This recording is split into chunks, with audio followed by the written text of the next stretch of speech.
وأحسن منك لم تر قط عين وأحسن منك لم تر قط عين وأجمل منك لم تلد النساء خلقت مبرأ من كل عيب خلقت مبرأ من كل عيب كأنك قد خلقت كما تشاء۔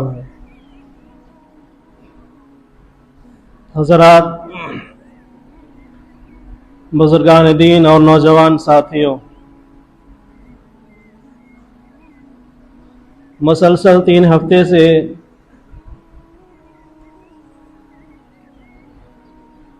عبداللہ کے لاڈلے، آمنہ کے آنکھوں کے تارے، مکہ کے نور نظر،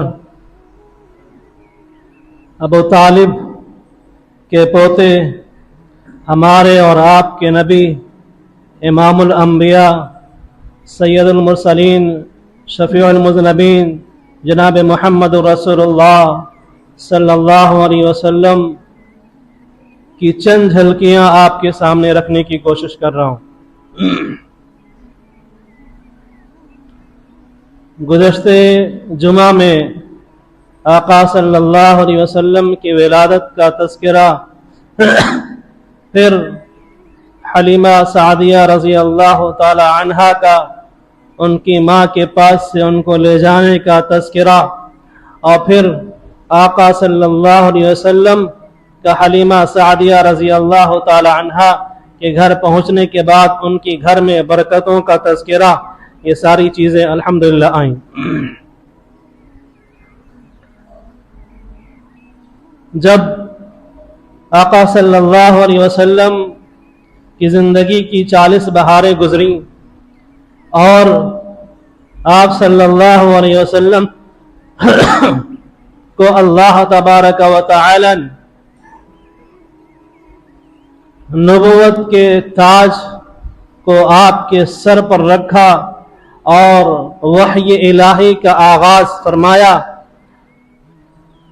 جس کے بعد آپ کی جو کیفیت ہوئی وہ سارا معاملہ آپ کے سامنے سے گزرا۔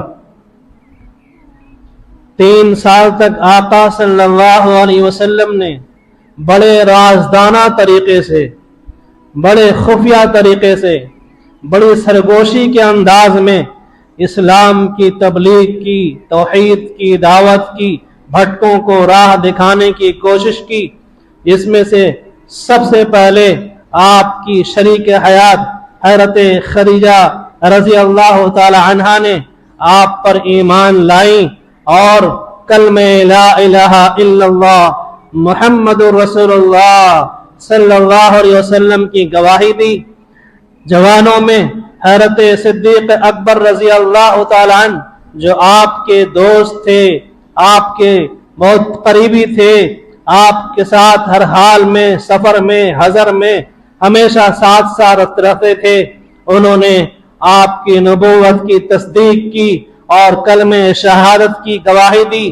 بچوں میں حضرت علی رضی اللہ تعالیٰ عنہ، جو آپ کی کفالت میں تھے، آپ کی تربیت میں تھے، آپ کے گھروں میں رہنا ہوتا تھا، انہوں نے آپ کی نبوت کی گواہی دی اور کلمہ شہادت کو پڑھ کر کے مشرف اسلام ہوئے۔ غلاموں میں حضرت زید رضی اللہ تعالی عنہ نے، جو آپ سے بے تحاشا محبت کرتے تھے، انہوں نے بھی آپ صلی اللہ علیہ وسلم کی نبوت کی گواہی دی اور کلمہ لا الہ الا اللہ محمد رسول اللہ پڑھ کر کے دامن اسلام سے وابستہ ہوئے۔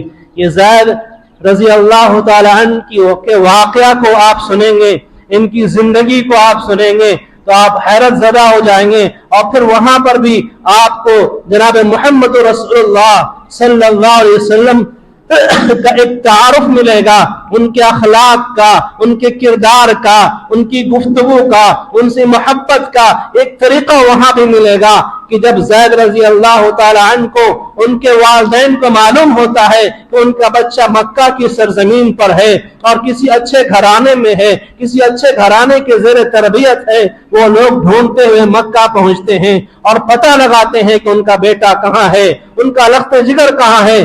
معلوم ہوتا ہے کہ تو وہ محمد रसूलुल्लाह सल्लल्लाहु अलैहि वसल्लम के पास में है। वो आका सल्लल्लाहु अलैहि वसल्लम के पास आते हैं और कहते हैं कि हमारा बेटा आपके यहाँ गुलामी की जिंदगी गुजार रहा है, अगर आप इजाजत दे तो मैं अपने बेटे को ले जाऊं।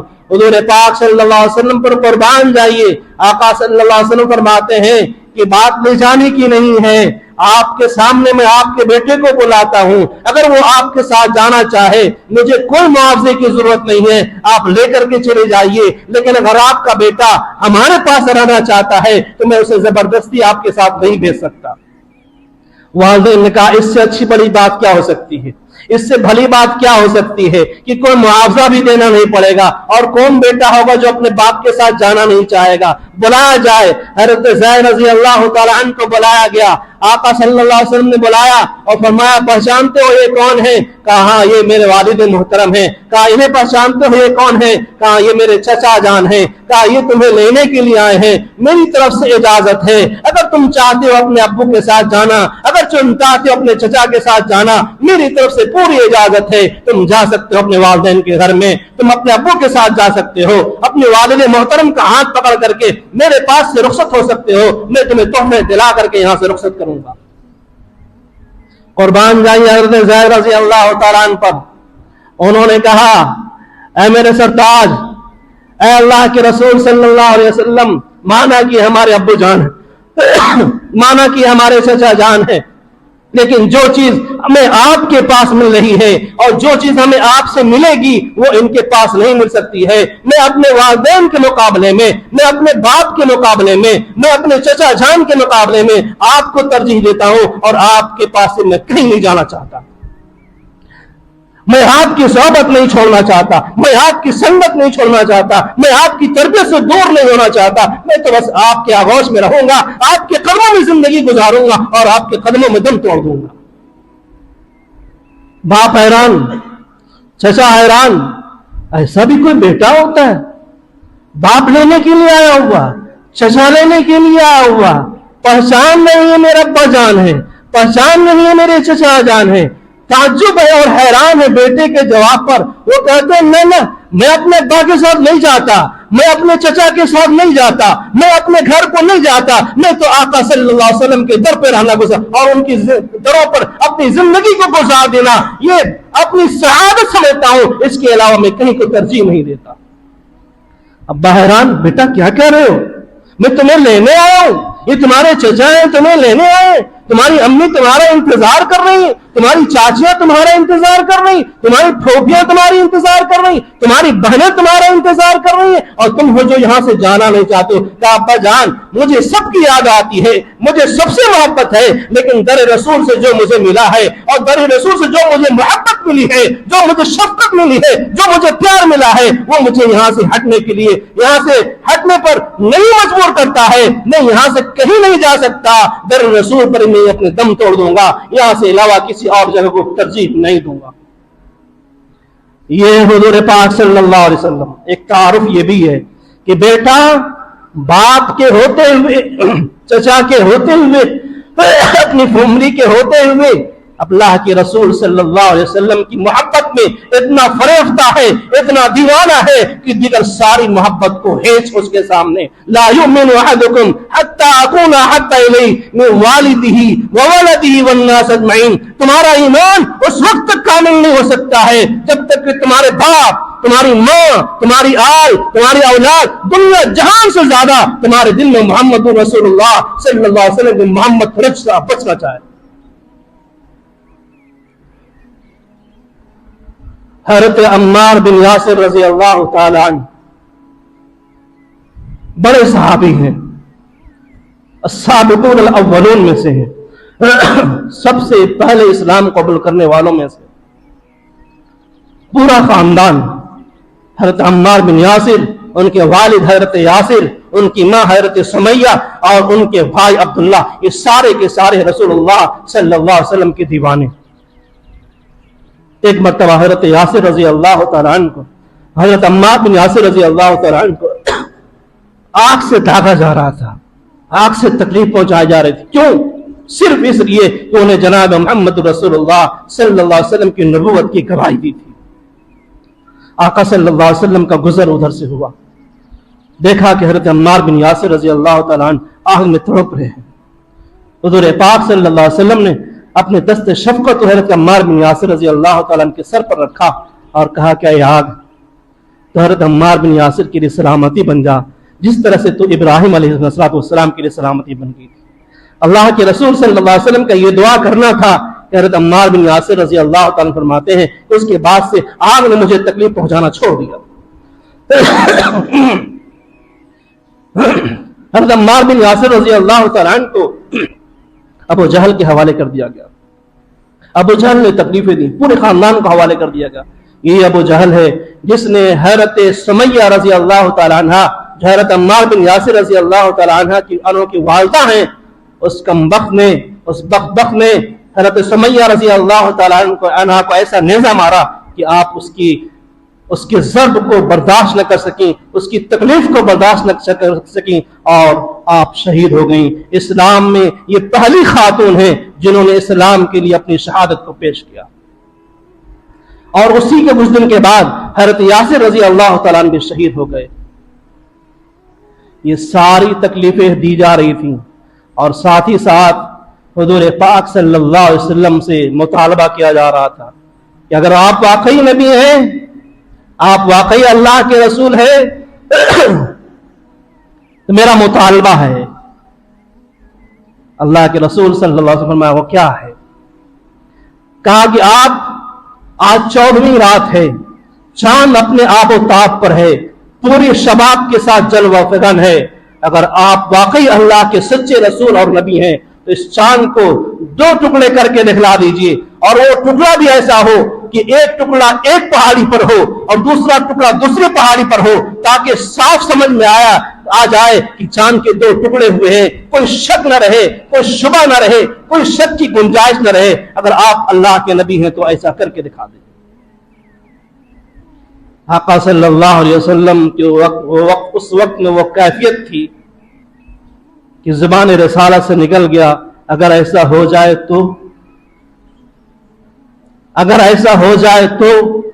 अबू जहल ने कहा और उनके साथ जितने सरदारों ने कहा, हम आपको अल्लाह का नबी मान लेंगे, हम अल्लाह की वहदानियत का इकरार कर लेंगे, हम आपकी रिसालत का इकरार कर लेंगे और हम जहन्नम और जन्नत के इकरारी भी हो जाएंगे।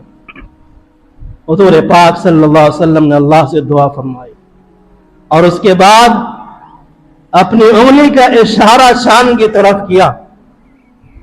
दुनिया ने देखा, अबू जहल ने देखा, अबू लहब ने देखा, उमैया बिन खलफ ने देखा, उबय बिन खलफ ने देखा, मक्का के सरदारों ने देखा, मक्का के गरीबों ने देखा, मक्का के अमीरों ने देखा, मक्का के बूढ़ों ने देखा, मक्का के जवानों ने देखा, मक्का के बच्चों ने देखा, मक्का की बच्चियों ने देखा, मक्का की माँ ने देखा, बहनों ने देखा, औरतों ने देखा, सब ने देखा कि चांद 2 टुकड़े होता है, एक पहाड़ी पर होता है और दूसरा दूसरे पहाड़ी पर होता है। शायर ने इसकी क्या ही तर्जुमानी की है कि शक्कुल कमर का मौजज़ा दिखला के नबी ने, शक्कुल कमर का मौजज़ा दिखला के आपने अबू जहल की जुबां पे ताला लगा दिया।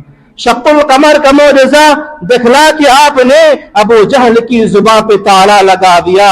अपने गले लगा के नबी ने बिलाल को, अपने गले लगा के नबी ने बिलाल को दुनिया से काले गोरे का झगड़ा मिटा दिया, दुनिया से काले गोरे का झगड़ा मिटा दिया। ये अल्लाह के नबी सल्लल्लाहु अलैहि वसल्लम है, यह है तारुफ। लेकिन जब ये मौजज़ा हुआ, चांद के 2 टुकड़े हुए, अबू जहल की आंखें फटी रह गईं, अबू लहब की आंखें फटी रह गईं। अब क्या करना था? नबूवत की गवाही देनी थी। अब क्या करना था? कलमा शहादत पढ़ना था। अब क्या करना था? वो जो वादे किए थे उसको वफा करना था। लेकिन वो वादा वफा करने की नियत से थी ही नहीं।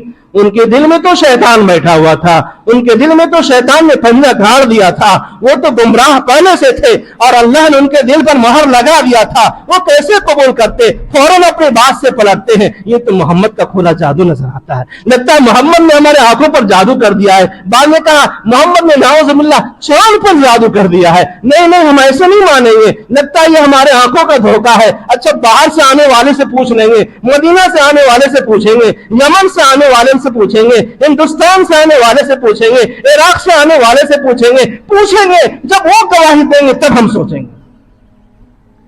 آئے لوگ مدینہ سے، لوگ آئے مکہ، پوچھا کہ اچھا فلاں تاریخ میں فلاں رات کو 14ویں کی چاند کو کیا تم نے بھی دیکھا تھا چاند کے 2 ٹکڑے؟ کہا ہاں ہم نے بھی دیکھا تھا۔ یمن والے آئے، ان سے پوچھا تم نے بھی دیکھا تھا؟ کہا ہم نے بھی دیکھا تھا۔ عراق والے آئے، تم سے پوچھا؟ انہوں نے کہا ہم نے بھی دیکھا تھا۔ سارے نے شہادت دے دی تو پھر وہ بدل گئے کہ لگتا ہے یہ محمد صلی اللہ علیہ وسلم کا خصوصی جادو نہیں تھا، عمومی جادو تھا، پوری دنیا پہ چل گیا۔ لوگوں یہ آقا صلی اللہ علیہ وسلم کی ذات ہے، آپ کو سمجھنا یہ ہمارے اور آپ کی بس کی بات نہیں ہے۔ آقا صلی اللہ علیہ وسلم کا مقام اور مرتبہ بہت بلند ہے۔ سورت تیری معیار کمالات بنا کر دانست مصور نے قلم توڑ دیا ہے۔ آپ کی شکل ایسی، آپ کی صورت ایسی، آپ کی چال ایسی، آپ کی ڈھال ایسی، آپ کی رنگت ایسی، آپ کی پیشانی ایسی، آپ کے بازو ایسے، آپ کی طاقت ایسی، آپ کا سینہ ایسا، آپ کے ابرو ایسے، آپ کا رخسار ایسا کہ ہر چیز کو صحابہ کرام جیسے فدایان نبی نے وہ لکھ دیا ہے جس دنیا شمائل ترمذی کے نام سے جانتی ہے۔ پڑھے تو صحیح، دیکھے تو صحیح، اسی کو حسان بن ثابت رضی اللہ تعالیٰ عنہ نے کہا تھا وَأَحْسَنَ مِنْكَ لَمْ تَرَ قَطُّ عَيْنِي وَأَجْمَلَ مِنْكَ لَمْ تَلِدِ النِّسَاءُ خُلِقْتَ مُبَرَّأً مِنْ كُلِّ عَيْبٍ كَأَنَّكَ قَدْ خُلِقْتَ كَمَا تَشَاءُ۔ کیا ہے، کیا حسان بن ثابت رضی اللہ تعالیٰ عنہ نے کہا ہے، کیا تعریف کی ہے؟ کہا ہے اے اللہ کے رسول، آپ کی شکل ایسی ہے، آپ کی صورت ایسی ہے، آپ کا حسن ایسا ہے، آپ کا جمال ایسا ہے، آپ کی خوبصورتی ایسی ہے کہ اس آنکھ نے آپ کے جیسا حسین دیکھا ہی نہیں۔ لم تر قط عین، یہ آنکھ جو ہے آپ کے جیسا حسین کبھی دیکھے ہی نہیں، آپ کے جیسا خوبصورت انسان دیکھا ہی نہیں، اور دیکھے بھی کیسے؟ وَأَجْمَلَ مِنْكَ لَمْ تَلِدِ النِّسَاءُ، دنیا کی کوئی ماں ایسے نہیں ہے جو آپ جیسے حسین اولاد جنی ہو، جب جنی نہیں تو دیکھنے کا سوال ہی نہیں ہے۔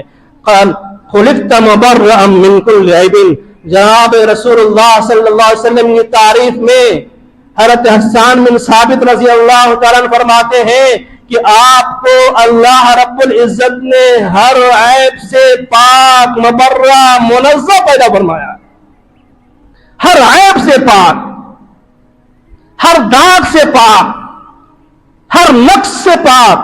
کأنک قد خلقت کما تشاء، اے میرے حبیب صلی اللہ علیہ وسلم آپ ایسے پیدا ہوئے، لگتا ایسا ہے کہ آپ کو ایسا اللہ نے پیدا کیا جیسے آپ کی چاہت تھی، جیسے آپ کی مرضی تھی، جیسے آپ نے چاہا رب نے آپ کو ویسا پیدا کر دیا۔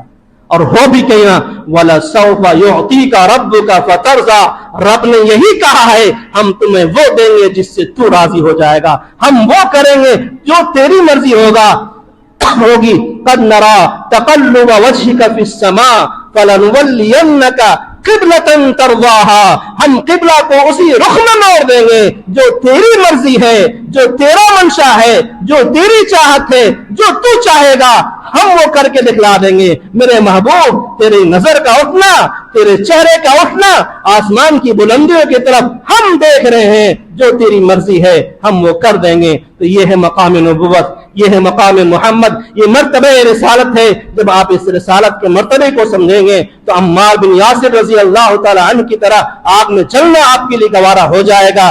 جب آپ مرتبہ رسول صلی اللہ علیہ وسلم کو سمجھیں گے تو حضرت یاسر رضی اللہ تعالی عنہ کی طرح شہید ہونا گوارا کر لیں گے۔ جب آپ مقام رسول صلی اللہ علیہ وسلم کو سمجھیں گے تو حضرت سمیہ رضی اللہ تعالی عنہ کی طرح شہید ہونا گوارا کر لیں گے۔ جب آپ مقام رسول صلی اللہ علیہ وسلم کو سمجھیں گے تو حضرت بلال رضی اللہ تعالی تعالیٰ عنہ کی طرح مکہ کی گلیوں میں اس کی ریتوں پر گھسٹنا گوارا کریں گے، سارے تکالیف کو برداشت کریں گے، سارے مصائب کو یہ کہتے ہوئے گزر دیں گے قل هو اللہ احد، اللہ ایک ہے، اللہ ایک ہے، اللہ ایک ہے۔ مقام نبوت تو سمجھے تو صحیح۔ اللہ تبارک و تعالی ہمیں حضور پاک صلی اللہ علیہ وسلم کے مقام کو سمجھنے کی توفیق عطا فرمائے، ان کے مرتبے کو سمجھنے کی توفیق عطا فرمائے کہ اللہ کیا ان کا کیا مقام ہے، اللہ کیا ان کا کیا مرتبہ ہے۔ اللہ تبارک و تعالی ہم سب کو کہنے سے زیادہ سننے سے زیادہ عمل کی توفیق عطا فرمائے۔ ہماری ماں، ہمارے باپ، ہماری آل، ہمارے اولاد اور دنیا جہان سے زیادہ ہماری دلوں میں اللہ کے نبی صلی اللہ علیہ وسلم کی سچا عشق اور سچی محبت پیدا فرما دے۔ وآخر دعوانا الحمدللہ رب العالمین۔